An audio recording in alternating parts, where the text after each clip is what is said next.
Tonight, we will journey back into the long-forgotten world of the Middle Ages, not of kings nor castles, not of knights in shining armor, but of peasants, ordinary men, women, and children, who lived their days in quiet villages, working the soil, enduring the weather, and surviving the passing of harsh winters.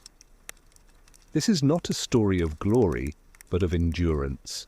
A story of how simple people, centuries ago, managed to live, love, work, and sleep in a world without electricity, without central heating, and without the comforts we take for granted. So, lay back, let your mind wander, and allow this boring history to guide you slowly toward rest. Surviving the cold night's winter in medieval Europe was long and merciless. For peasants who lived in small, drafty houses made of wood, wattle, and daub, the cold seeped through every crack. There was no insulation, no double-glazed glass, no fireplace in every room. Instead, at the center of the house stood a single hearth, usually without a chimney in the earliest centuries. Smoke would fill the room, stinging the eyes, coating the walls with soot. Yet that smoke was a necessity. It helped preserve the timber, kept away pests, and carried what little warmth the fire offered. On the coldest nights, families huddled together, often sharing beds. A peasant family might sleep several to a straw mattress, wrapped in rough wool blankets. Sometimes even animals, goats, chickens, or a young calf, were brought inside for warmth. The body heat of animals was precious. A cow in the byre next to the house was not just food, but a natural radiator. Clothing for warmth wool was the peasant's shield against the cold. Thick, heavy, and scratchy, it was woven into tunics, cloaks, and hose. Linen was worn beneath, but linen alone was useless in winter. Furs were rare for the poor, though sometimes rabbit, sheep, or even cat pelts were stitched into linings. Clothing was not abundant. A peasant did not own a wardrobe full of choices, perhaps one good tunic for holy days, and one everyday tunic patched and repaired endlessly. In winter, layers mattered. Cloaks fastened with a simple brooch or a knotted cord could be wrapped tightly, and hoods, called cowls, protected the head and neck. Gloves were scarce, but mittens of wool or leather were fashioned when possible. Food and winter survival keeping warm was only half the struggle. The greater enemy was hunger. The medieval farming cycle meant that winter was the season of scarcity. The harvest, stored in granaries and barrels, had to last until spring. Bread, often made of rye or barley rather than fine wheat, formed the staple of the diet. Peasants ground grain into coarse flour, mixed it with water, sometimes with a little yeast, and baked dense, heavy loaves. Vegetables like cabbages, onions, and turnips were stored in cellars or pits dug into the ground. Meat was rare, usually salted, smoked, or dried. A pig slaughtered in autumn had to feed a family for months. Nothing was wasted. Blood was made into pudding, fat was rendered for cooking, bones boiled for broth. And yet, many winters brought hunger.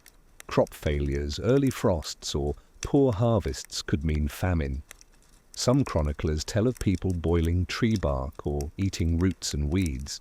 Survival was a constant negotiation with nature. A day in the life. When dawn came, a peasant's day began, not with leisure, but with necessity. The fire, if it had burned through the night, needed stoking. If it had gone out, someone had to spark it anew, often with flint and steel. Warmth came first, before food. Water was fetched from a well or a nearby stream. In the frost of winter, this could mean breaking ice. Then came the morning meal, usually nothing more than bread, sometimes dipped in ale or milk. Work did not pause for cold. Men trudged to the fields even in snow, to tend to animals, to repair fences, to chop wood. Women spun wool, cooked, fetched water, and cared for children. Tasks were endless, And though daylight in winter was short, work continued until darkness made it impossible. Peasant homes. The typical peasant dwelling was humble, often a single room shared by an entire family. Walls were made of wattle and daub, woven sticks covered with mud and straw. The roof was thatched, offering some protection from rain, but also attracting insects and mice. Floors were often of packed earth. In wealthier villages, peasants might have 2 rooms, one for cooking and living, another for sleeping. But luxury was rare. Privacy as we know it hardly existed. Life was communal and space was shared. Still, the home was the heart of survival. Within its smoky walls, families told stories, prayed, shared meals, and endured the biting winds together. Religion and daily faith. For the medieval peasant, faith was not a choice. It was the framework of existence. The church marked the rhythm of the year, not the calendar as we know it. Days were defined by feast days, saints' days, and the holy cycle of Advent, Lent, and Easter. Even the poorest peasant knew the sound of the church bell. It rang in the morning to call to prayer, it tolled for weddings and deaths, and it summoned the village to mass. The church was often the only stone building in the area, towering above the thatched cottages, its presence reminding every villager that salvation lay in obedience and piety.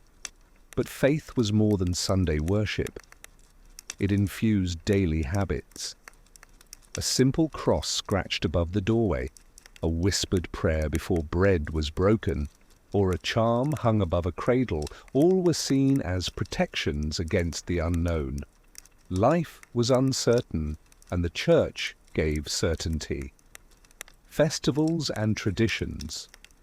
While survival was hard, the peasant's year was not without joy. Festivals were treasured, for they offered both rest and community. At Christmas, homes were decorated with evergreen branches, and though gifts were rare, feasting was common if supplies allowed. Ale was brewed in greater quantity, and families might share a joint of pork or poultry in celebration. Spring brought Easter, and with it rituals of renewal. The long fast of Lent, when meat and dairy were forbidden, was broken with eggs, cheese, and sometimes lamb. Summer festivals celebrated the turning of the fields. At midsummer, bonfires were lit on hilltops, believed to ward off evil spirits and bless the crops. Dancing, singing, and drinking accompanied these gatherings. Harvest time in autumn was another moment of festivity. Though the work was exhausting once the crops were gathered, villagers might hold a small feast to give thanks. Bread, ale, and roasted meat would be shared, music played, and games enjoyed. For peasants, these festivals were not mere distractions. They were vital reminders that life had rhythm, that joy could be found even in hardship. Work in the fields. The work of peasants was tied to the land. In winter, the fields lay bare, but come spring, the village stirred to life. Men ploughed the soil, often with oxen, their heavy hooves dragging the wooden plough through earth, still stiff with frost.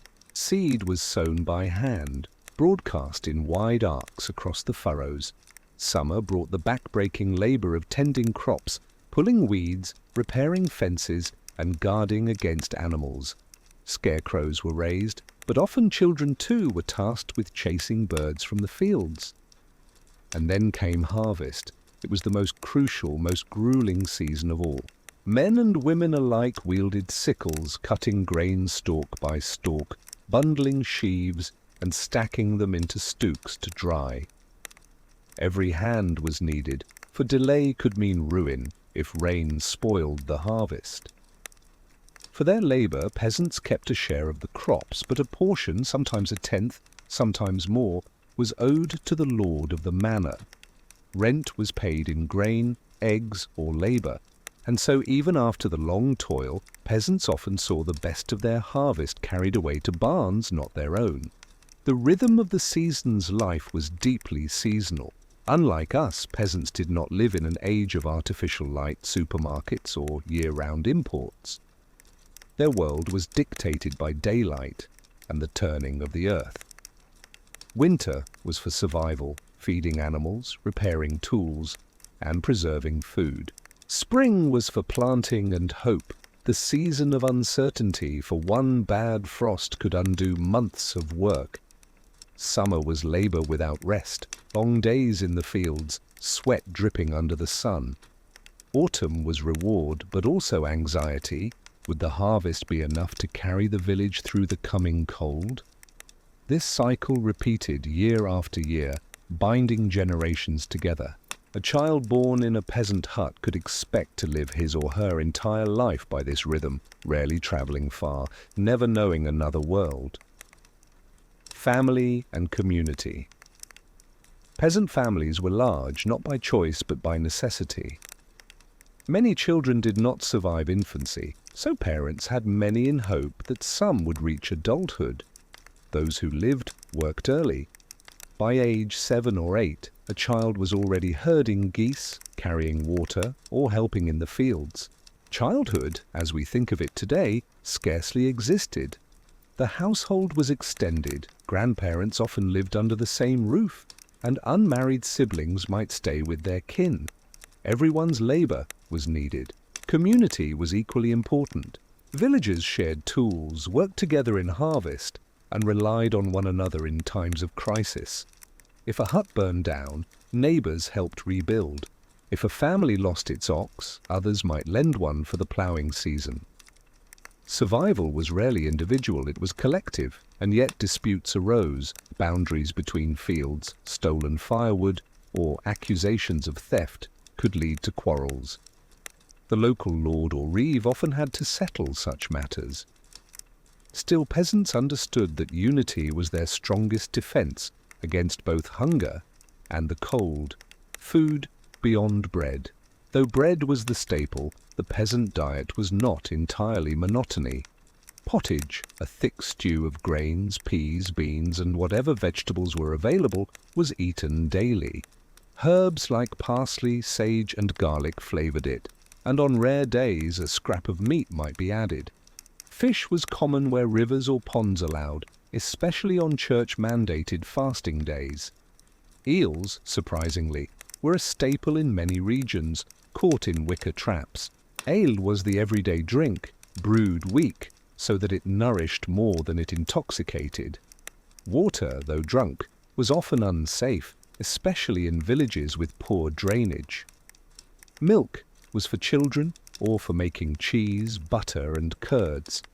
On feast days, meals became indulgent: roasted goose, honey cakes, spiced wine, if the Lord was generous. But such meals were rare indeed, and most peasants went their whole lives never tasting exotic foods like sugar, pepper, or citrus. Health and remedies. Illness was a constant shadow. The peasant's world was harsh, and medical knowledge was primitive. A cough could become deadly pneumonia. A small cut, infected, might bring fever and death. Yet peasants had remedies. They gathered herbs, yarrow for wounds, chamomile for stomachaches, garlic for infections. Women especially held this knowledge, passing it from mother to daughter. Superstition mixed with medicine. Charms, prayers, and pilgrimages to holy sites were common. If illness lingered, one might seek a priest for blessings or a cunning woman for a protective amulet. Larger diseases like plague were beyond their understanding. Outbreaks swept through villages, leaving devastation. Survivors often saw it as divine punishment or the work of unseen spirits. Still, in their everyday struggles, peasants endured. Their resilience was born of necessity, travel, and the outside world. For most peasants, life was lived within a few miles of home. A person could be born, grow old, and die without ever leaving the village where they first drew breath. Roads were poor, forests thick, and dangers many. Travel was slow, usually on foot. A cart pulled by oxen might serve a family only for heavy loads. Horses were valuable, and common peasants rarely owned them. When travel was necessary, it was often for trade, bringing grain, eggs, or wool to a nearby market town. Markets were among the few chances peasants had to glimpse a wider world. Here they might hear foreign accents, see cloth dyed in brilliant colours, or watch a juggler or minstrel perform. Markets were noisy, crowded, and alive with smells, spices, livestock, smoke and sweat, all mingled in the air. Beyond the market the world seemed distant. Pilgrimages to holy shrines offered another rare excuse for travel. A peasant might walk for days to reach a saint's relic, believing it could heal sickness or bring blessings. Such journeys were exhausting, yet they connected villages to the greater world of Christendom, the Lord and the manor. Every peasant village existed under the shadow of a lord. The lord of the manor owned the land, and peasants worked it in exchange for protection, rights, or simply survival. Some peasants were free, renting land with coin or goods. Many, however, were serfs, bound to the land, unable to leave without the lord's permission. A serf's obligations were not just rent, but labor. A certain number of days each week, peasants worked the lord's fields, tended his animals, or repaired his roads. The manor was more than a house. It was the administrative center of the community. Disputes were settled there, taxes collected, justice dispensed. A peasant might stand before the lord or his steward to argue over a broken fence, a stolen chicken, or a boundary stone moved by a neighbor. Though the lord held power, he relied on peasants for his wealth. Their grain filled his granaries, their labor sustained his estate. In this relationship, unequal as it was, each depended on the other. Law and punishment justice in the medieval village was swift and public. The reeve, a local officer chosen from among the peasants, kept order, but ultimate authority rested with the lord. For minor offences like failing to pay dues, grazing animals on forbidden land, or quarrelling with neighbours, fines were the norm. A hen, a sack of grain, or a few pennies might settle the matter. More serious crimes, like theft, could bring harsher measures. Stocks or pillories shamed the offender before the whole community.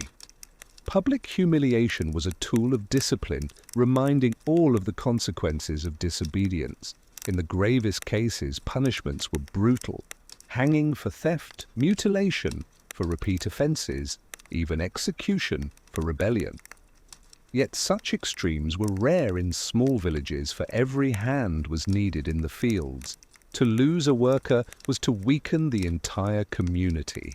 Fear of punishment, combined with the weight of religion, kept most peasants obedient to custom and law. Leisure and pastime. Though life was hard, peasants did find moments of leisure. In the evenings, after work was done and the fire glowed in the hearth, families told stories.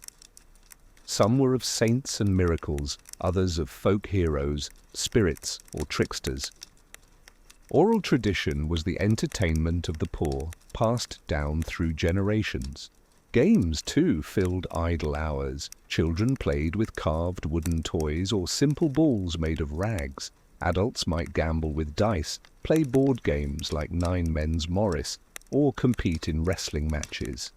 Music was ever present. Flutes carved from bone, simple drums or stringed instruments like the rebec brought rhythm to village life. Singing was communal, songs of labor, of prayer, of celebration. Seasonal festivals were the highlight of leisure. Dancing around maypoles, drinking ale, and watching traveling performers offered brief escapes from the routine of toil. Storytelling and belief stories were not mere entertainment. They were a way to make sense of the world. Without books, without schools for most, peasants learned history and morality through tales, legends of saints mixed with local folklore, a ghost wandering the crossroads, a fairy lurking in the woods, a monster in the river. Such tales warned children, but also offered explanations for dangers they did not understand.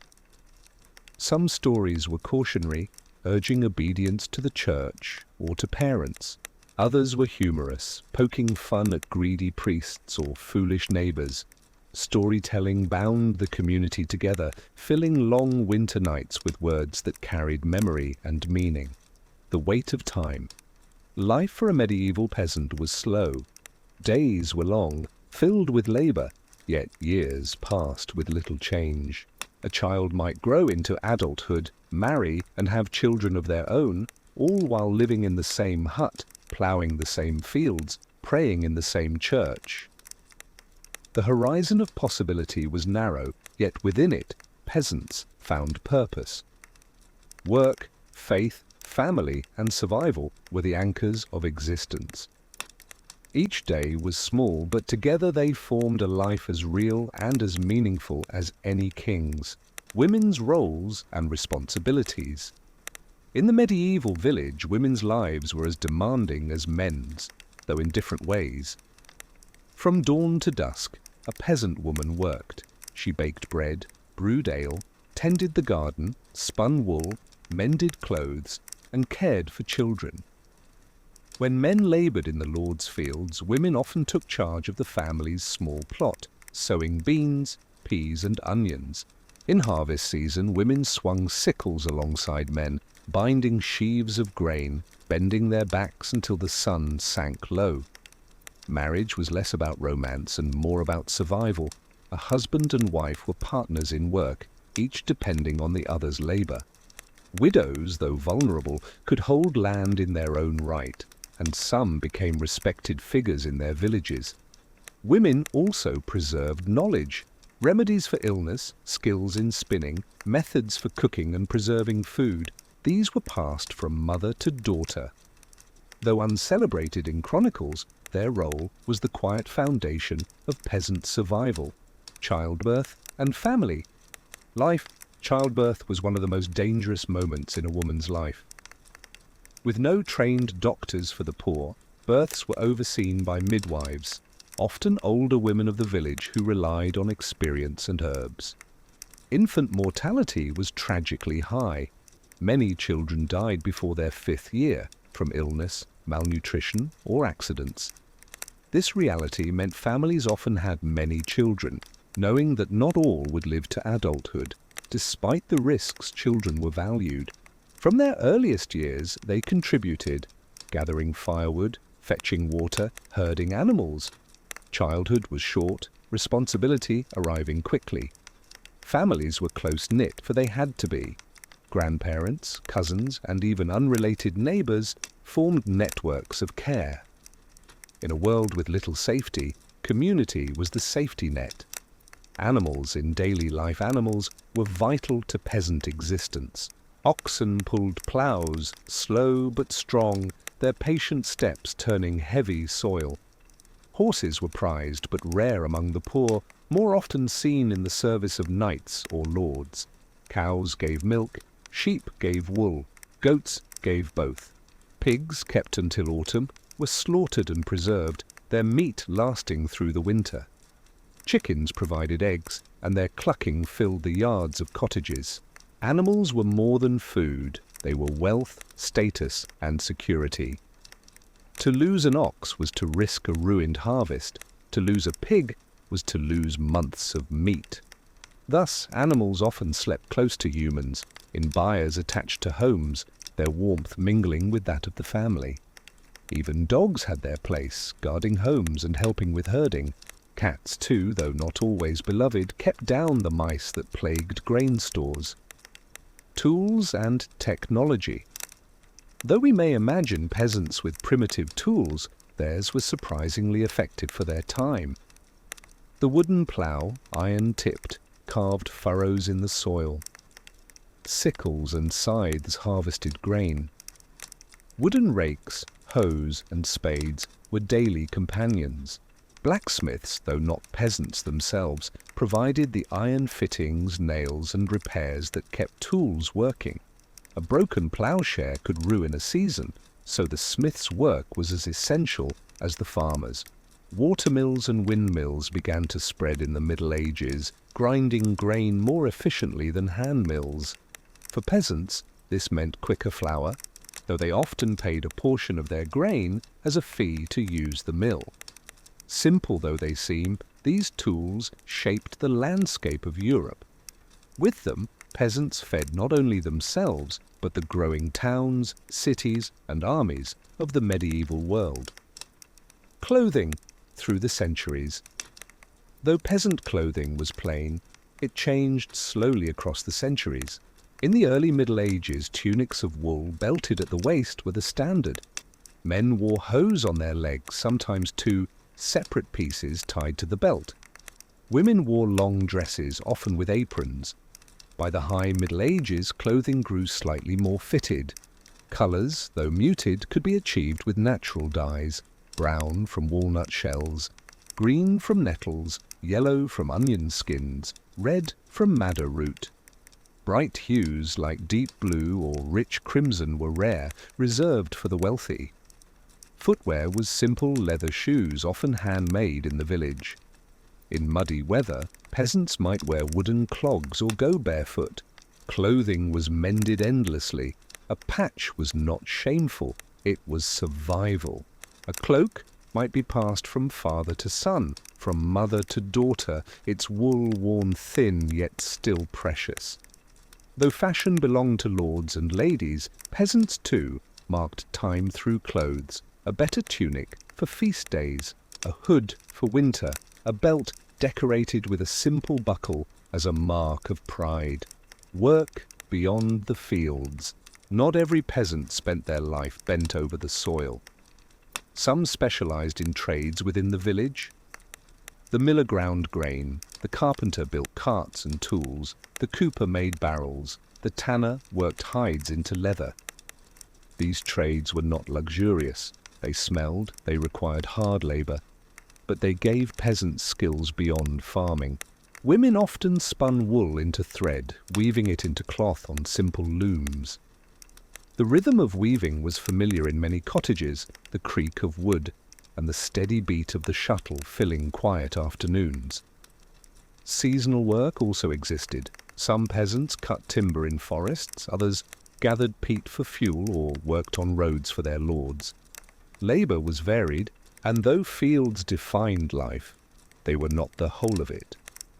The sounds of the village. Imagine, for a moment, the soundscape of a peasant village. The crowing of roosters at dawn, the lowing of cattle waiting to be milked, the thud of an axe on wood, the scrape of a hoe in the soil. Children's laughter as they chase geese. The clang of the blacksmith's hammer, the chatter of women at the well carrying heavy buckets back to their cottages. At night, the crackle of the hearth, the murmur of prayers, the distant bark of a dog. Silence, broken only by wind, owls, or the creak of timber in the cold. It was a world alive with sound, yet quiet compared to our own, unbroken by engines or machines. Education and literacy. For most peasants, books were a mystery. Manuscripts, carefully written by monks on parchment, were costly treasures far beyond the reach of villagers. A single book might take months or even years to create, and its price was more than a peasant would see in a lifetime. As a result, literacy was rare. Few peasants could read or write, though some knew enough to recognize simple marks or their own names. Learning was practical, passed from parent to child: how to sow grain, mend a fence, spin wool, or tend to animals. The village priest, however, was usually literate, and he became the bridge between the written world and the spoken one. Through sermons, prayers, and the reading of scripture, peasants heard fragments of Latin, even if they did not understand it. Stories of saints and miracles, of heaven and hell, reached them through the voice of the priest. Knowledge also came orally. History was preserved in memory, in tales told at the hearth, in ballads sung during work. Though they lacked books, peasants were not without wisdom. Their knowledge was of the land, of the seasons, of the turning of stars in the night sky. It was knowledge that sustained survival. Superstition and magic. In a world of uncertainty, peasants turned to more than faith alone. Superstition filled the spaces that religion left unexplained. Charms and amulets were common, a small pouch of herbs tied around a child's neck to ward off illness, a carved symbol above the doorway to keep out spirits, a piece of iron hung above the bed, for iron was thought to repel the supernatural. Witches, both feared and respected, were figures of rumor. In truth, many so-called witches were simply wise women, skilled in herbs and midwifery. Yet suspicion clung to them, especially in times of misfortune. A failed harvest, a sick cow, or a sudden death might be blamed on witchcraft. The natural world was alive with meaning. A crow flying across the path could be an omen. A sudden storm was seen as divine punishment. Dreams, too, were thought to carry messages, guiding choices or warning of dangers. For peasants, the boundaries between faith, superstition, and folk belief were blurred. All were woven into the fabric of daily life. War and its shadows. Though peasants rarely fought as knights or soldiers, war touched their lives deeply. When lords marched to battle, peasants were left behind, yet it was their grain, their livestock, and their labor that fed armies. Villages lay vulnerable to raids, whether from rival lords, mercenaries, or passing soldiers. Homes could be burned, crops trampled, stores of food taken by force. For peasants, war meant hunger, fear, and the loss of what little security they had. Sometimes men were called to fight, armed with little more than spears or bows. Levies were raised and peasants marched unwillingly to battlefields, poorly equipped, untrained, and often the first to fall. The cost of war lingered long after the fighting ended. Fields went untilled, families displaced, famine followed. Even in peace, the fear of future conflict hung over villages, a reminder that their fate was never fully in their own hands. The fragility of life. To be a peasant was to live with the nearness of death. Plague, famine, war, accident, each could sweep away lives suddenly. A winter colder than usual might starve entire families. A fever could carry off children in days. And yet, despite the fragility, peasants endured. They found joy in small things, the laughter of children, the taste of fresh bread, the warmth of fire after a day in the fields. Life was short, often harsh, but not without beauty. Sunlight on ripening grain, birdsong in spring, the quiet peace of a village at dusk. These were the moments that gave meaning to survival. Burial and memory. When death came, peasants were buried in the churchyard, wrapped in simple shrouds. Wooden crosses marked their graves, though many decayed with time, leaving no trace of the person beneath. Yet memory lived on in stories, in family lines, in the land itself. A son ploughing the same furrows his father once walked, a daughter baking bread as her mother had taught her. In these ways, the dead remained part of the village. For peasants, eternity was promised through faith, but remembrance was found in the rhythm of daily life. Each generation carried forward the labor, the prayers, and the endurance of those who came before. The village marketplace. Even small villages had a marketplace, though it might be little more than a dirt clearing with a few stalls. On market day, the village came alive. Peasants carried baskets of eggs, bundles of herbs, sacks of grain, or handcrafted goods to sell or trade. The smells were a mixture of fresh bread, animals, smoke from cooking fires, and the faint tang of manure. Voices rose in negotiation, laughter, and gossip. Travelers from other regions brought cloth, metalware, or spices, which peasants had never seen before. A bright orange of dried saffron, a length of imported linen, or the scent of cinnamon. Small glimpses of a world beyond the village captivated the imagination. For children, the market was both exciting and dangerous. Herding animals, dodging carts, or watching acrobats and minstrels entertained them, yet a fall into the mud or a stray chicken could bring tears. Market day was also a moment of social connection. Friends exchanged news, elders passed wisdom to the young, and opportunities to court, flirt, or find a spouse quietly arose amidst the bustle. Even in a life of labor, peasants found small joys in these communal gatherings, seasonal work in greater detail. The year for peasants unfolded like a slow, repeating story, each season carrying its own rhythm. Winter. Fields lay fallow, but work did not cease. Women repaired clothing and spun wool, men chopped firewood, and everyone tended animals indoors. Preservation of food was vital.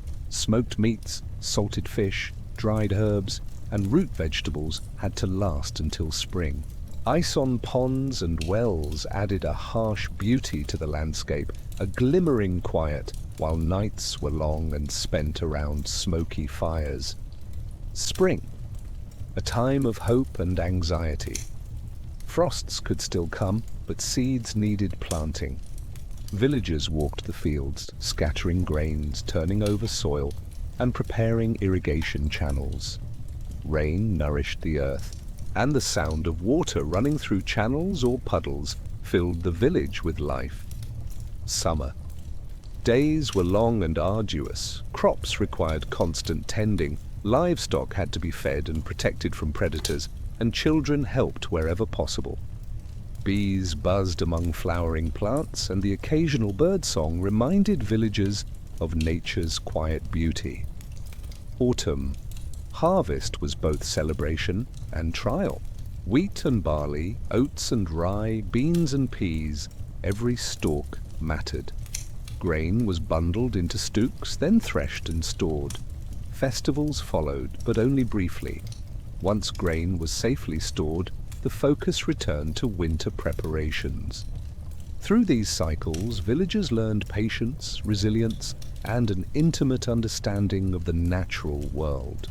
Each season left traces in their routines, their clothing, and even their language, with idioms tied to sowing, reaping, and weather. Peasant trades beyond farming. Not every peasant worked solely with soil. Some developed specialized skills within the village. Miller operated the water or windmill, turning grain into flour. The rhythm of the wheel was a comforting background sound, grinding steadily day after day. Baker sometimes worked in larger villages, producing loaves for the market or local consumption. Baking was a precise art. Timing and heat mattered, and bread was often shared with neighbors in small ways. Cooper made barrels, casks, and storage containers. Every village relied on their skill to preserve food and ale. Carpenter and blacksmith, essential for tools, furniture, and repairs. The steady hammering of metal and the scrape of saws filled workshops with noise that villagers grew accustomed to. Weaver and spinner, especially women who spent hours spinning wool into thread and weaving it into cloth. The repetitive motion was meditative, yet essential for warmth and survival. Even in hardship, these trades gave villagers purpose, identity, and sometimes pride. Skills were passed down within families, with fathers teaching sons, mothers teaching daughters, ensuring continuity across generations. Music, songs, and storytelling music was a thread that wove through daily life. Flutes carved from bone, simple drums, or stringed instruments like the rebec created sound for work, play, and ritual. Children learned songs by ear, singing while tending animals, fetching water, or playing simple games. Adults sang while working the fields, often songs about saints, labor, or local legends. Storytelling was equally vital. Tales of clever peasants outwitting greedy lords, of spirits haunting a bridge, or of miraculous healings were told and retold. Each version might differ slightly, shaped by the teller and the moment, yet the essence remained. Stories comforted, taught lessons, and preserved memory, passing knowledge in an oral tradition that books could not reach. Superstitions and daily omens the world was full of small warnings and portents. Peasants interpreted signs in everyday life. A crow perched near a window could signal impending death. The direction of smoke from the hearth indicated luck in the coming season. A cow lying down in the field before milking was a warning of frost. Even these small rituals, watching the skies, examining animal behavior, following folk calendars, gave peasants a sense of control over an uncertain world. Each charm, talisman, and whispered prayer added structure to the chaos of survival. Minor holidays and holy days, beyond major festivals, countless minor saints' days dotted the calendar. Each offered a pause, a moment for prayer, small feasts, or rest from certain labors. Some villages had their own traditions, baking special bread, offering a portion of crops to the church, or organizing simple games. These small pauses in the routine reinforced community bonds and provided moments of joy amidst toil. Sensory life in the village. Life for peasants was rich with texture, even in simplicity. The scratch of wool against skin in cold weather. The scent of burning peat and wood smoke mixing with earth and livestock. The taste of coarse bread dipped in ale or honey, preserved vegetables, or salted meat. The sight of frost-coated fields, sunlight glinting off a pond, or the stars spread over a dark winter night. The sounds of work, children, animals, wind in trees, and the village dog barking in the distance. These sensations marked time, shaped memory, and grounded each day in reality. Even in monotony, there was depth. Regional differences among peasants. Life varied depending on where a peasant lived. In Northern Europe, winters were bitter, requiring thick woolen clothing, insulated homes, and careful food storage. Villagers relied heavily on preserved foods, smoked fish, salted meats, root vegetables stored underground, and fermented drinks like ale. In Southern Europe, winters were milder, yet summers were hot and dry. Fields required irrigation, and crops like olives, grapes, and wheat shaped daily routines. Clothing was lighter, often linen in summer, with wool or fur reserved for cooler months. Even tools and housing varied. Thatched roofs were common in northern regions, while tiled roofs appeared more often in the south. Mill designs adapted to local rivers or winds. Cultural differences also shaped festivals, prayers, and superstitions. Yet across regions, the essential rhythm, work, faith, survival, remained the same. Childbirth and midwifery. Childbirth was a central part of village life, yet it was perilous. Most births took place at home, attended by a midwife. Midwives were experienced women, respected for their knowledge of herbs, massage, and positioning techniques. Herbs such as rue, rosemary, and mugwort were common, thought to ease pain or prevent complications. The birthing room was prepared carefully, a clean straw bed, water nearby, and often a small charm or cross for protection. Family and neighbors often helped. Women brought warm water, blankets, and encouragement. Sometimes a small celebration followed a successful birth, acknowledging the courage and effort involved. Despite dangers, childbirth connected generations. Life, even fragile, continued the cycle that sustained the village. Funerals and remembrance. When death arrived, the village responded with ritual and care. The body was washed, dressed in simple linens, and laid on a bier. A priest or midwife said prayers invoking protection for the soul. Burial took place in the churchyard or a local cemetery. Wooden crosses, sometimes inscribed with the deceased's name or symbol, marked graves, though these were often temporary. Villagers remembered the dead through stories, by tending the grave, and by passing on their wisdom and labor to the next generation. Death was both personal and communal. It reminded peasants of life's fragility, but also reinforced the bonds of community, faith, and continuity. Village games and pastimes. Even in hardship, peasants found moments for play and amusement. Children played with wooden toys, carved animals, and makeshift balls. Adults engaged in contests of skill or strength, wrestling, tug-of-war, and simple board games. Storytelling often accompanied play. Children learned lessons of morality, cleverness, and caution. Folk tales of tricksters, mischievous spirits, and brave villagers entertained while teaching. Seasonal celebrations provided more elaborate games, races, archery contests, and dancing around maypoles. Music, often improvised, accompanied these activities.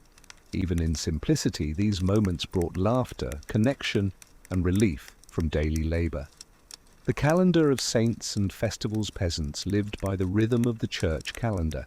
Major holidays like Christmas, Easter, and All Saints' Day were widely observed.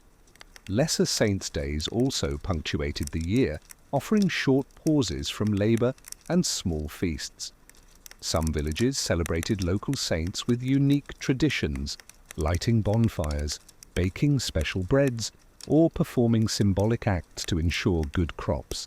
These days provided structure, continuity, and a sense of shared identity. Through these observances, peasants understood their place in a larger spiritual and social world. Each holiday reinforced connection to faith, community, and the natural cycles they depended upon. Reflections on daily life. If we pause and look closely at peasant life, it becomes clear that every action, no matter how small, had purpose. Sweeping the floor, tending a fire, feeding animals, or mending a tunic, all were acts of survival. Yet within these acts, there was rhythm, beauty, and quiet satisfaction. The first green shoots of spring, the smell of bread baking, the laughter of children at play, or the warm glow of a hearth in winter, all offered comfort. Time moved slowly, punctuated by labor, prayer, meals, festivals, and seasons. Each day, though similar to the last, carried its own textures, challenges, and small joys. Even in monotony there was life. Even in hardship there was resilience, tools and domestic work in detail. The peasant's life was built around tools, and every cottage contained implements essential to survival. In the kitchen, simple wooden bowls and spoons were used for meals. Clay or iron pots held stews over the hearth. Sharp knives were prized, carefully maintained for cutting meat, vegetables, and bread. Grinders and mortars crushed grains and herbs, turning raw materials into sustenance. Outside, farming tools shaped the land itself. Wooden plows tipped with iron tore the soil, while hoes, spades, and rakes prepared it for planting. Sickles and scythes harvested grain with rhythm and precision. Even children learned to wield these tools safely, assisting adults while developing skill and responsibility.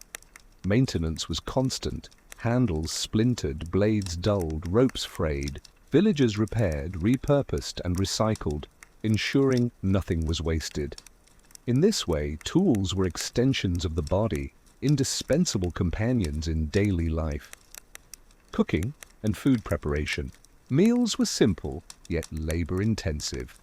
Bread, pottage, and preserved vegetables formed the bulk of sustenance. Bread was made in small ovens or over open hearths. The grain was ground, kneaded, and shaped by hand. A single loaf might last a family for days. Pottage, a thick stew of beans, peas, onions, and seasonal vegetables, was boiled slowly, flavored with herbs or scraps of meat. Preservation was key. Smokehouses cured meat and fish. Root vegetables were buried in cool pits, keeping them edible through winter. Ale, brewed weekly, offered both nutrition and hydration. Even a simple meal required knowledge, skill, and careful attention. Cooking was often a communal activity. Women worked together, exchanging recipes and tips, passing knowledge from one generation to the next. Meals nourished the body and strengthened bonds within the household and the village.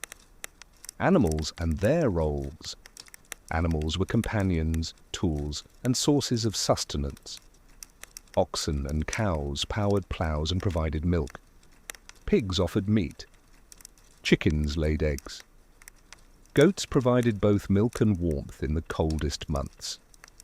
Animals also shaped daily routines. Milking a cow at dawn, feeding chickens and cleaning stalls structured the day. Children often helped herd animals, learning responsibility and vigilance. Symbolically, animals were woven into belief and superstition. Black cats were sometimes feared as omens. Dogs were protectors. Even the behavior of livestock could signal weather changes or approaching misfortune, giving villagers insight into the hidden rhythms of nature. Weather and seasonal challenges. Weather ruled peasant life. Harsh winters tested clothing, food stores, and courage. Spring frosts could destroy delicate seedlings. Summer droughts stressed crops. Storms flooded fields, damaged thatched roofs, and threatened survival. Villagers learned to read the sky. Clouds, wind, and the behavior of birds guided planting and harvesting. Rain and sun dictated daily work. Villagers adjusted routines constantly, cooperating to protect fields, animals, and homes. Seasonal rituals often accompanied weather patterns. Planting festivals, rain dances, and protective charms were small measures against forces beyond human control. Each act of preparation, each observation, was a way to navigate uncertainty. Community problem-solving. In every village, cooperation was essential. When floods or storms damaged crops, neighbors helped repair dikes or reinforce roofs. When livestock fell ill, advice was shared, herbs exchanged, and labor pooled. Even disputes were resolved communally. The village meeting, often led by the reeve, settled minor quarrels over land, livestock, or water rights. Justice was practical, ensuring survival and maintaining harmony. Peasants understood that life's challenges could rarely be faced alone. Community was both a necessity and a source of strength, a buffer against the harshness of the world. Small joys amid hardship. Even in a life of labor and scarcity, peasants found moments of quiet joy. The first green shoots in spring, promising a good harvest, the warmth of a fire after a long day outdoors, the laughter of children chasing chickens in the yard, the aroma of freshly baked bread, or the taste of honey in a stew. Simplicity brought contentment. Work, prayer, meals, festivals, and stories filled time with meaning. Small pleasures balanced hardship, creating a rhythm that sustained life in a challenging world. Storage, preservation, and winter survival. Winter was the most dangerous season. Villagers had to store food carefully to survive months of cold and darkness. Grain was kept in sacks or clay jars, sometimes in small storage rooms within cottages. Root vegetables, such as turnips, carrots, and parsnips, were buried in cool pits, lined with straw. Apples, pears, and dried fruits were hung from beams, providing occasional sweetness in the bitter months. Salted or smoked meat and fish provided protein. Preservation methods required skill. Smokehouses needed constant tending. Meat had to be properly salted or hung just right to avoid spoilage. A single misstep could mean weeks without sufficient food. Peasants often rationed carefully, eating smaller portions to stretch supplies. The poor relied on creativity, soups thickened with grains, bones boiled for flavor and nutrition, and leftover bread dried and made into pottage. Survival was a combination of planning, skill, and luck. Water and hygiene access to clean water was limited. Villages often relied on wells, streams, or collected rainwater. Water had to be carried in heavy buckets, a daily chore that shaped the rhythm of life. Hygiene was basic, bathing was infrequent, and soap was rare. Villagers used herbs, ash, and rinsing to stay as clean as possible. Clothing was aired, patched, and layered to maintain warmth and cleanliness. Despite these limitations, peasants were inventive. Small rituals, scraping floors, boiling water, washing hands before meals, kept disease somewhat in check and offered comfort. Crafts, artisans, and home economy. While most peasants farmed, some specialized in crafts. Their skills enhanced village life and created minor sources of income or barter. Basket makers wove reeds or willow branches into containers for grain, food, or firewood. Potters shaped clay into storage jars, cooking pots, and plates. Weavers and spinners created fabric for clothing and blankets, essential for warmth. Blacksmiths forged nails, tools, and simple household items, crucial for repairs. Even the simplest crafts were forms of artistry. A carved wooden spoon, a patterned basket, or a decorated clay jar showed creativity, pride, and identity. These objects connected villagers to the physical and aesthetic world, even in a life dominated by survival. Seasonal celebrations in greater depth. Beyond major festivals, each season brought smaller celebrations, customs, and rituals. Spring planting. Villagers blessed fields, scattered seeds ceremonially, or danced around young trees to ensure growth. Summer solstice. Bonfires on hilltops drove away evil spirits and marked the longest days. Songs, simple dances, and communal meals reinforced the village bond. Harvest festivals. After laboring all day, villagers feasted with bread, ale, and the occasional meat. Games, storytelling, and music filled the evening. Winter solstice.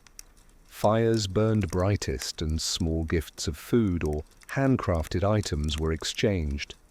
Nights were long, but the darkness was met with light, warmth, and community. These celebrations punctuated life, giving villagers a sense of continuity, hope, and structure amidst hardship. Music, dance, and oral tradition. Music was more than entertainment. It carried knowledge, history, and morale. Simple instruments, flutes, drums, lyres, and the rebec were common. Villagers improvised tunes, sang while working in fields, and taught songs to children.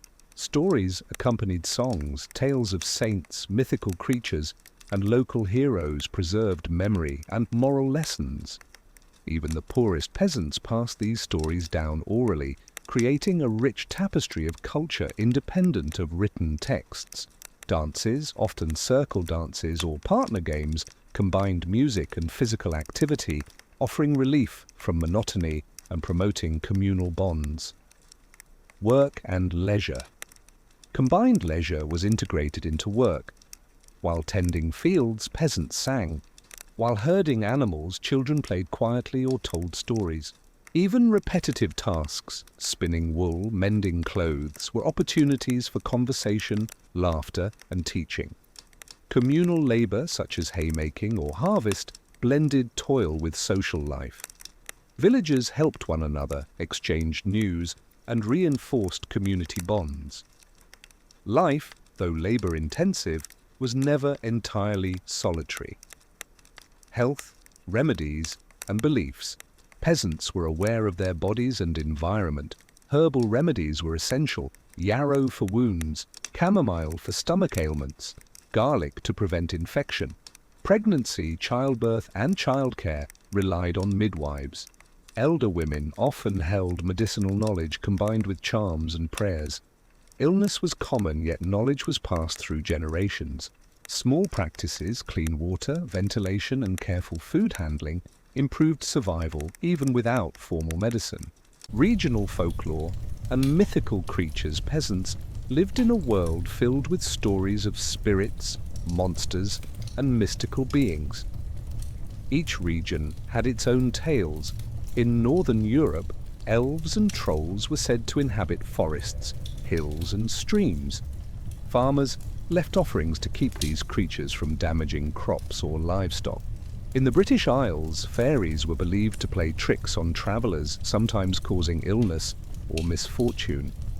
A small charm or whispered prayer could placate them. In southern Europe, saints' miracles and spirits of water or forests were more common. Villagers offered coins or food to local shrines to ensure protection and favor.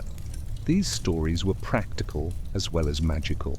They taught caution, beware the forest at night, respect animals, and follow the rhythms of the seasons. Even superstition became a tool for survival. Village politics and community decisions. Life in the village was governed as much by human relationships as by the Lord's decree. Villagers navigated complex social structures. The reeve, often elected by villagers, enforced rules, collected taxes, and mediated disputes. Elders or respected villagers guided communal decisions, such as allocating water from a shared well or organizing harvest labor. Disputes over land, animals, or resources could escalate, but resolution through discussion, negotiation, or minor fines was common. Even minor decisions, when to plant, when to harvest, how to repair roads, required cooperation. Peasants learned diplomacy, patience, and compromise, skills essential for survival. Barter and trade money was scarce, so peasants often relied on barter. Grain, eggs, cheese, or wool could be exchanged for tools, cloth, or small luxuries.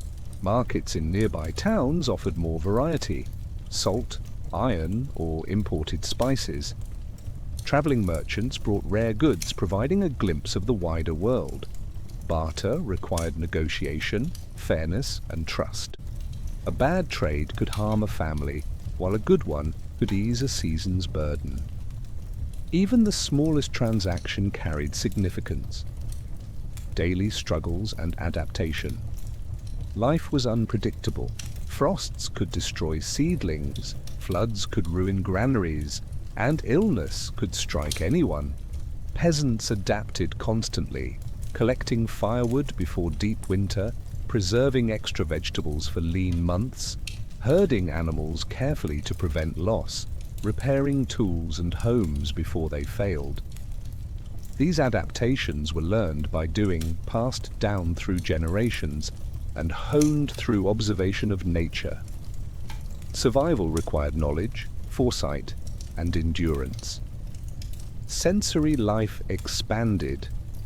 Imagine the peasant's senses in detail: the smell of fresh-cut hay mixed with animal dung in summer fields, the sound of wind rattling thatched roofs in winter nights, the sight of frost sparkling on the edges of a frozen pond at dawn, the taste of thick pottage, lightly salted, with occasional herbs from the garden, the touch of coarse wool clothing against skin layered for warmth. Even in hardship, life was vivid. Each sense offered information, comfort, or warning, helping villagers survive in a challenging world. Children and education in the village. Most peasant children learned practical skills from birth. They watched and imitated adults, herding animals, spinning wool, cooking simple meals, carrying water and firewood. Some learned basic reading and writing if the local priest or a literate family member was available. But for most, education was experiential, passing knowledge of survival, crops, seasons, and superstition from one generation to the next. Play and learning were intertwined. Simple games taught coordination, observation, and social rules. Storytelling taught ethics, history, and practical knowledge. Childbirth and women's labor in greater depth. Women's roles were multifaceted. Beyond cooking, tending animals, and mending clothes, women managed childbirth, child rearing, and often village medical care. Childbirth was both a family and community event. A midwife guided the mother, supported by older women who provided herbs, warmth, and reassurance. Common herbs included chamomile for calming, yarrow for bleeding, and mugwort for easing pain. After birth, women cared for both infant and mother, ensuring milk, warmth, and hygiene. Babies were swaddled tightly in cloth to preserve heat, a practice thought to protect from spirits and cold alike. Women's labor extended beyond the home. During harvest, women worked alongside men, binding sheaves, threshing grain, and carrying heavy loads. Spinning and weaving filled long winter days, producing cloth for the family. Even routine tasks like grinding grain or fetching water demanded strength and endurance. Cooking and brewing traditions. Food shaped daily life, and preparation was an art passed down over generations. Villagers baked bread in small ovens or hearths, often using sourdough starter maintained from one year to the next. Pottage, thick, slow-cooked stews, was the main dish, flavored with herbs, occasional meat, and seasonal vegetables. Ale was brewed in homes. Weak ale provided nutrition, hydration, and warmth, especially during winter. Brewing was a careful process with attention to boiling, fermentation, and storage in clay or wooden vessels. Preservation skills were essential. Smoking, salting, drying, and pickling allowed food to last for months. Knowledge of which herbs prevented spoilage or enhanced flavor was passed from mother to daughter, midwife to apprentice, maintaining survival and small joys of taste. Village security and defense villages faced threats from wildlife, raiders, and occasional wandering soldiers. Villagers relied on vigilance, communal effort, and simple defenses. Fences and hedges marked property boundaries. Watchdogs alerted to intruders or predators. During rare raids, men armed with pitchforks, axes, or bows defended homes, while women and children secured food and valuables. Even when large-scale battles were distant, fear shaped routines. Doors and shutters were reinforced. Livestock herded into safe enclosures and valuables hidden. Security was practical and constant, an undercurrent in daily life. Rare festivals and local customs. In addition to major church holidays, villages observed smaller local celebrations that added rhythm and color to life. May Day, dancing around the maypole, decorating homes with flowers, and singing seasonal songs. Harvest moon festivals, bonfires, music, storytelling, and competitions in weaving, archery, or strength. St. John's Eve, fire rituals believed to protect crops and livestock, accompanied by song and communal meals. These rare events were eagerly anticipated, offering joy, camaraderie, and a brief respite from labor while reinforcing communal identity and tradition. Interactions with travelers and outsiders. Travelers, peddlers, and pilgrims brought glimpses of the wider world. A wandering minstrel might perform tales of distant lands, knights, or saints, introducing new stories and music. Traders offered spices, tools, or fabrics unavailable locally, providing both goods and curiosity. Pilgrims passing through sometimes shared prayers, relics, or news. Villagers observed carefully, learning about events, trends, or distant conflicts. These interactions were limited but important, connecting isolated communities to the broader medieval world. Reflection on routine and survival. Day after day, life followed a rhythm. Wake, work, feed animals, tend fields, repair homes, cook, pray, and rest. Even within repetition, variation existed. Each season brought new tasks. Each year introduced minor changes, a particularly harsh winter, a bountiful harvest, or a traveling performer's visit. Villagers learned to notice details, the sound of frost cracking in the morning, the smell of rain in the wind, the behavior of livestock signaling danger. Life required attention, endurance, and patience. Small moments, the warmth of fire, children's laughter, the satisfaction of a repaired roof, added comfort. Even in hardship, joy, curiosity, and connection persisted, carried in simple daily acts. Village medical practices and folk remedies. Peasants relied heavily on traditional medicine, passed down through generations.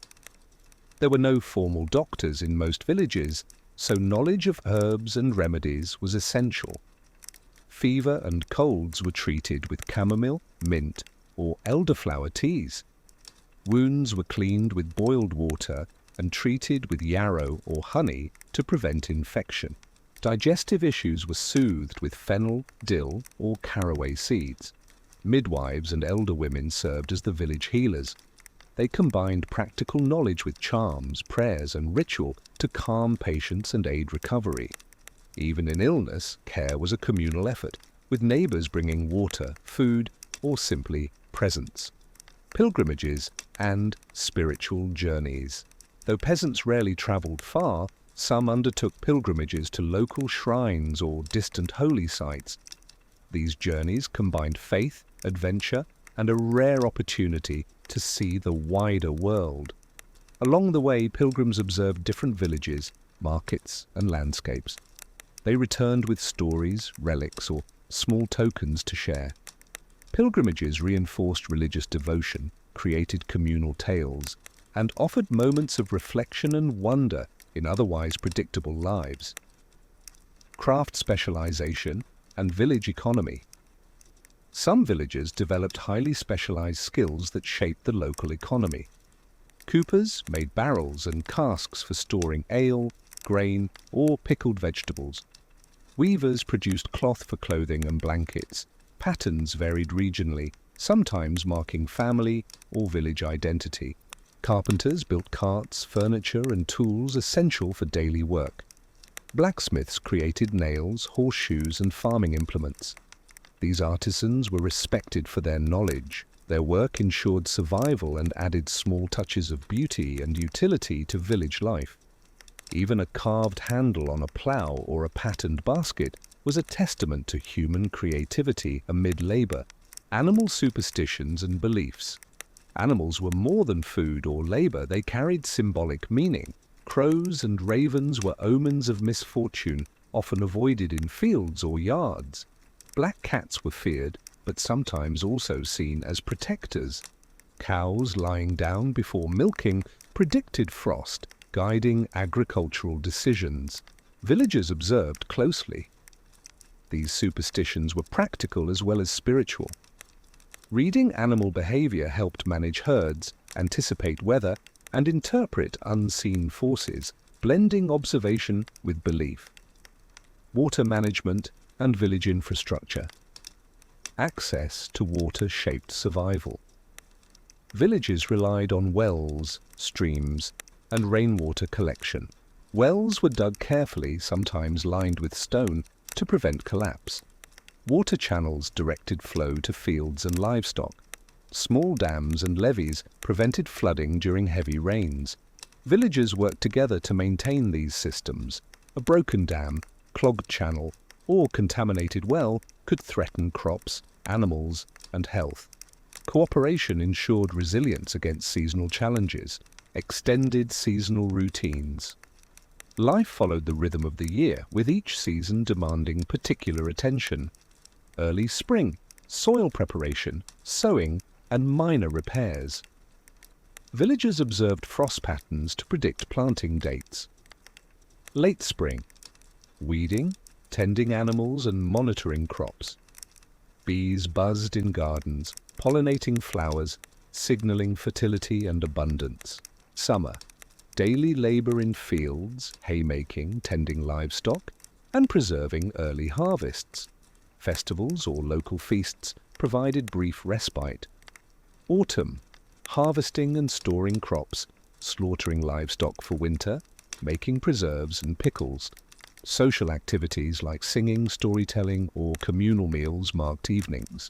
Winter, repairing tools and homes, spinning wool, cooking preserved food, caring for animals indoors, and celebrating seasonal festivals. Even in repetition, each year brought slight variation, weather, animal behavior, illness, or visiting travelers. Villagers adapted continuously, relying on observation, skill, and experience. Folklore rituals and village magic.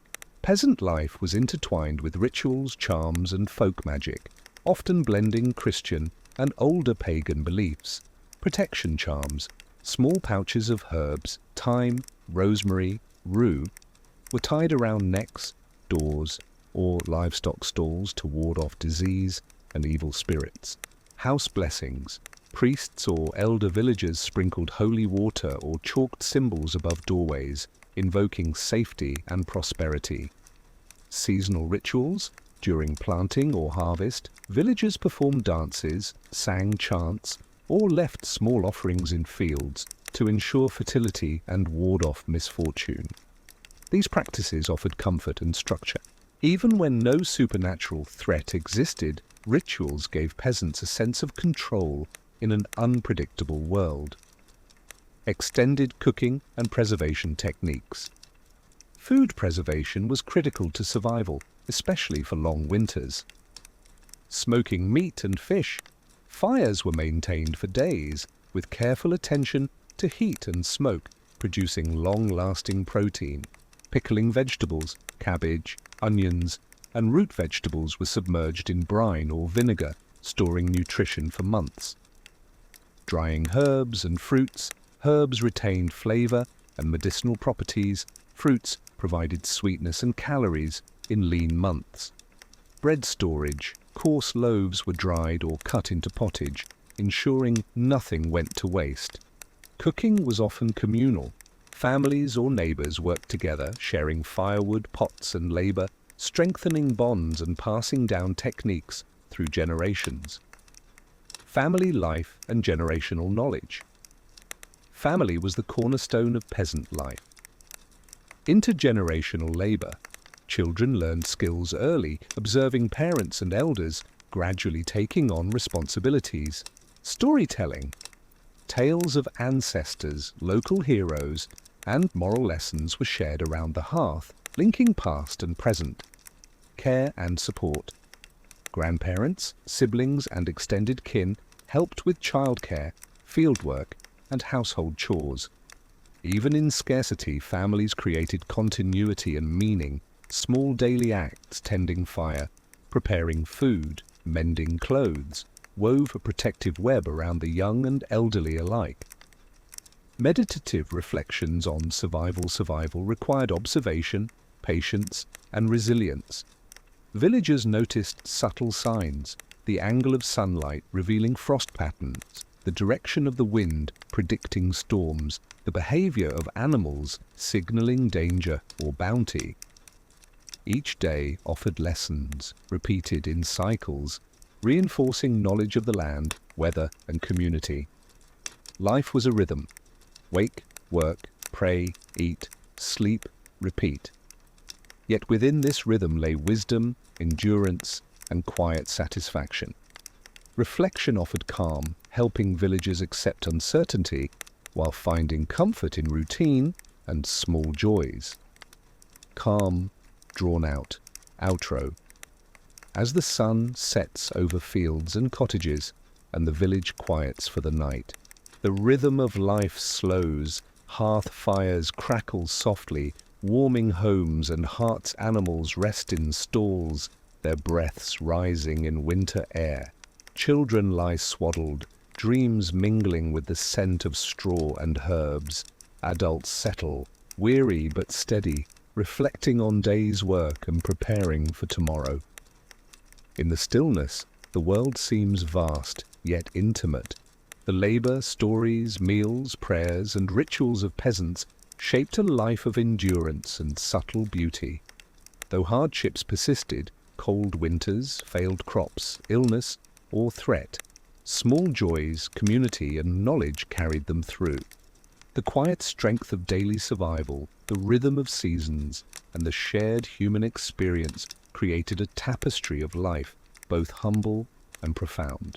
And now, as night deepens and the village sleeps, let us rest too, letting the slow, deliberate cadence of history carry us into dreams, into the quiet warmth of hearth and home, and into the gentle rhythm of life long past. Day in the life. Vignettes. Morning to night. Imagine a peasant family in early spring. Morning. Before dawn, the father rises to tend animals. The rooster crows, breaking the quiet. Cows must be milked, chickens fed, and fire stoked. The scent of damp earth and straw fills the air. Children help by carrying water or gathering eggs. Midday.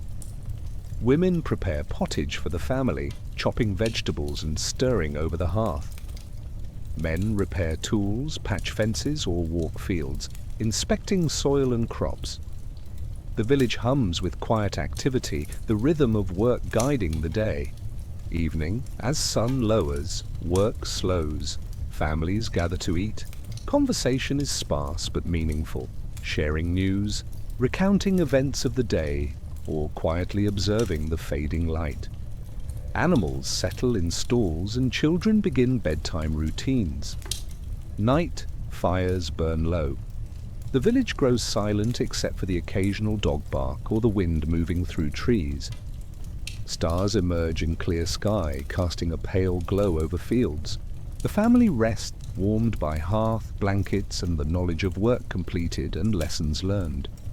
These vignettes repeat across seasons, but subtle variations, the weather, animal behavior, or visiting travelers, make each day unique. Rare festivals and local traditions. Expanded beyond major church holidays, many villages celebrated less common festivals. Midsummer Eve. Villagers lit bonfires along rivers or hilltops. Small charms were thrown into flames to ensure protection from illness and misfortune. Children ran around in play, while elders observed rituals passed down for generations. Lammas Day, a harvest blessing where the first bread of the season was offered to the church or shared among villagers. Songs of gratitude and hope were sung quietly around the fire. Saints' feast days. Villages celebrated their patron saint with special meals, small processions, and storytelling. Even in modest villages, these days created a sense of wonder and anticipation. Each festival was both spiritual and practical, marking important points in agricultural and seasonal cycles. Extended seasonal weather stories. Peasants learned to interpret weather in detail. A sudden fog in spring indicated rain and affected planting schedules. Heavy snow in early winter required extra feeding for animals and reinforcement of roofs and storage structures. Summer storms, though brief, could destroy crops or cause minor flooding, prompting immediate village cooperation. Observation and adaptation were constant. Weather was both adversary and teacher, shaping the rhythm of life and forcing reliance on skill, cooperation, and patience. Animal behavior observations. Animals were both companions and predictors. Cows and goats, their rest patterns or unusual movements, could signal cold snaps or approaching storms. Chickens. Unusual clucking sometimes suggested predator presence. Horses. Shifts in gait or restlessness indicated rain or other disturbances. Villagers relied on keen observation. Understanding animals meant survival. Each morning, walk through fields or barn was not only care, but a lesson in attentiveness and awareness. Evening reflection and calm narration. As the day ends, the village slows. Fires crackle softly, filling cottages with warmth. Smoke rises gently from chimneys, merging with the night air. Families share simple meals, their voices low, comforting and rhythmic. The night deepens, the world quiets, and thoughts turn inward, reflecting on labor, lessons, and the gentle passage of time.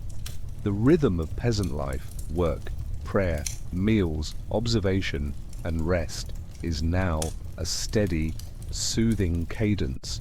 Listeners can imagine the sway of grass in wind, the distant crow of a rooster, or the flicker of firelight on a wall. These details extend time, drawing the audience into the immersive historical environment. Village gossip and social life.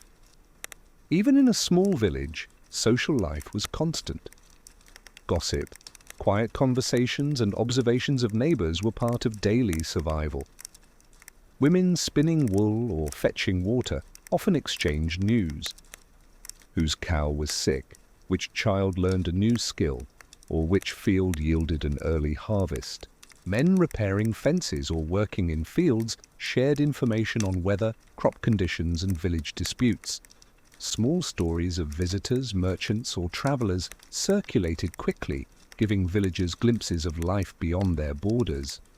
These conversations, though mundane, created bonds, reinforced social norms, and allowed knowledge to spread efficiently. Gossip was not mere idle chatter, it was information vital to survival, minor trades and hidden skills. Many villagers practiced small trades beyond farming: basket weaving, containers for grain, eggs or firewood pottery, clay pots, storage jars and simple plates. Tool making, simple wooden or iron tools maintained daily life. Leatherwork, mending shoes, belts or harnesses. Even small crafts required skill, patience and attention. The rhythm of repetitive work became almost meditative, adding structure to the long, monotonous days. Individual survival anecdotes. Every villager had a story of endurance. A shepherd might guide lost sheep through snow, protecting livestock crucial for winter. A mother may repair torn clothing with only scraps of fabric, ensuring warmth for her children. During sudden storms, neighbors might form chains to move hay or secure roofs. These small acts, repeated daily across generations, ensured continuity of life. Each story emphasizes quiet heroism, resilience, and the ordinary yet extraordinary endurance of peasants. Winter, storytelling, and hearth tales. Winter nights were long, and storytelling became essential. Tales of clever villagers outwitting greedy lords entertained and instructed. Legends of spirits or magical creatures cautioned children while offering wonder. Stories of past winters, failed crops, or miraculous survival reinforced experience and knowledge.